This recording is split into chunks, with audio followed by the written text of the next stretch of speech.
संगम नगरी नमस्कार। प्रयागराज कीर्तिमान प्राचीन काल भारत में से एक ही बार फिर अध्यात्म का आपका केंद्र स्वागत रहा है। है। साहित्य मैं का अमित गढ़ है, कुमार। लेकिन एक वक्त ऐसा आया जब प्रयागराज माफियाओं का गढ़ बन गया। इन माफियाओं के सरदार थे अतीक अतीक अहमद। प्रयागराज का ऐसा माफिया बना कि सात दिशा और दशा तय करने लगा। फिर एक दिन उत्तर प्रदेश के सिंहासन पर एक भगवाधारी मुख्यमंत्री का राज्याभिषेक हुआ। साम्राज्य ढहने लगा। योगी आदित्यनाथ ने आज जिस जमीन पर भूमि पूजन की, कभी उस जमीन पर अतीक अहमद की अवैध कब्जा हुआ करता था। सरकार ने अतीक अहमद से छीनकर अब गरीबों को देने का फैसला किया है। मंत्रोच्चारण के साथ योगी ने अतीक के साम्राज्य समाप्त होने की घोषणा की। 17 साल की उम्र में अपराध की दुनिया में कदम रखने वाले अतीक अहमद का कोई विकल्प नहीं था। मिर्जापुर के उस मुख्तार अंसारी का कहर और मिर्जापुर के पश्चिमी यानी भदोही से आगे प्रयागराज और आसपास के जिलों में अतीक अहमद नाम का सिक्का चलने लगा। अतीक की तूती प्रयागराज से कानपुर तक बोलती थी। लखनऊ में कई लोग अतीक के डर से अतीक का सम्मान करने लगे। लेकिन योगी के आने के बाद कहानी कुछ ऐसा बदला कि अतीक का पाप का साम्राज्य ढह गया, निस्तो नाबूद हो गया।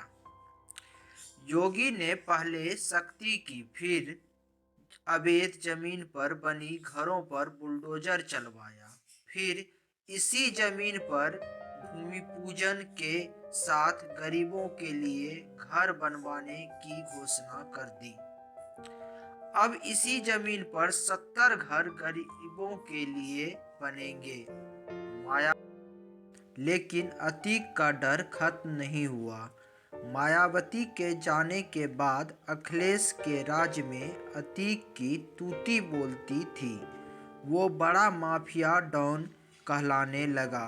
लेकिन योगी की सरकार में अतीक का जड़ उखड़ गया।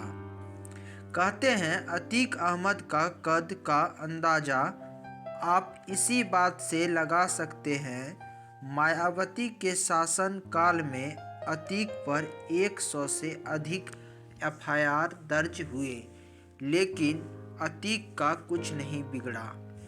देखते ही देखते अतीक हजारों करोड़ों का मालिक बन गया। कई आलीशान घर, कई आलीशान कॉमर्शियल प्रॉपर्टीज, कई होटल और कई वो ठिकाने जहां पुलिस क्या अतीक के इजाजत के बिना परिंदे भी पर नहीं मार सकते थे। योगी के आने के बाद कहानी में एक नया मोड़ आया। कहा जाता है बीजेपी में भी अतीक ने सेटिंग करने की कोशिश की। योगी तक अपने बात पहुंचाने के लिए उसने इधर उधर लाखों रुपये खर्च कर डाले, लेकिन योगी ने केवल न्याय की मंत्र वाचे, जिसकी शक्ति से माफियाओं की दहशत गर्दी समाप्त हो गई। इसी में एक नाम अतीक का भी आता है।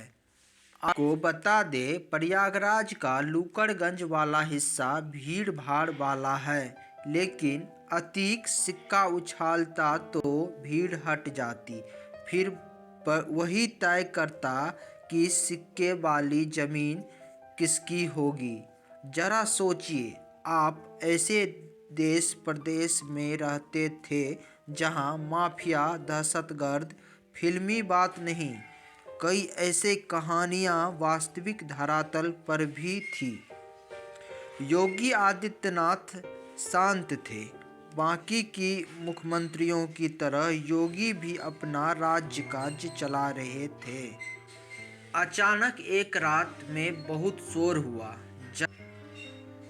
अचानक एक रात में बहुत शोर हुआ। जगह थी कानपुर।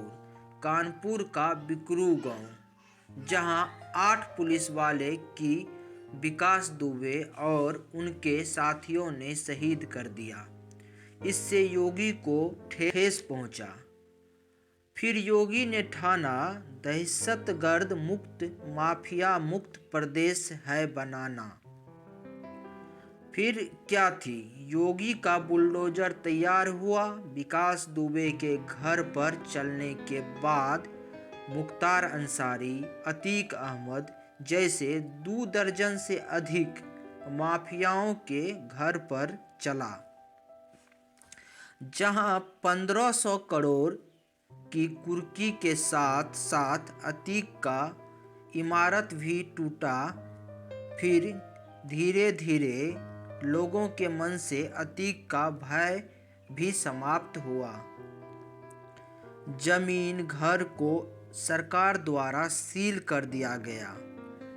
फिर अतीक अहमद का कंगाली का दौर भी शुरू हुआ। लूकरगंज में बच्चा रोता तो अतीक आ जाएंगे कहने वाले अब योगी नाम के माला जपने लगे। वक्त ऐसा बदला कि करोड़ों में खेलने वाले अतीक अहमद अब भिखारी हो गया। बड़ी मूंछ रख के लोगों को डराने वाले अतीक अहमद जानता है अब उसकी दहशतगर्दी नहीं चलेगी, उसका अंत हो गया है।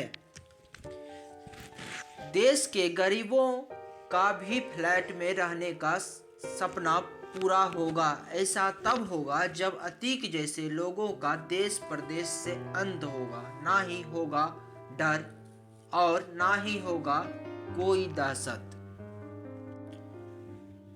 आपको बता दे, अतीक अहमद खुद को डॉन कहलाना पसंद करता था। मुलायम के शासनकाल में बड़े बड़े सरकारी अफसर अतीक की दरबारी करता था। एक जमाना था जब प्रयागराज में अतीक के इशारे पर ही कानूनकारी करती थी। किसी में साहस नहीं था कि अतीक के साथ नाफरमानी करे। फिर एक दिन ऐसा आया जब अखिलेश यादव ने अतीक के लिए सपा के दरवाजे बंद कर दिए। फिर योगी आदित्यनाथ का राजतिलक हुआ। योगी ने सिर्फ दरवाजे ही नहीं अपितु पूरे घर उखाड़ लिए।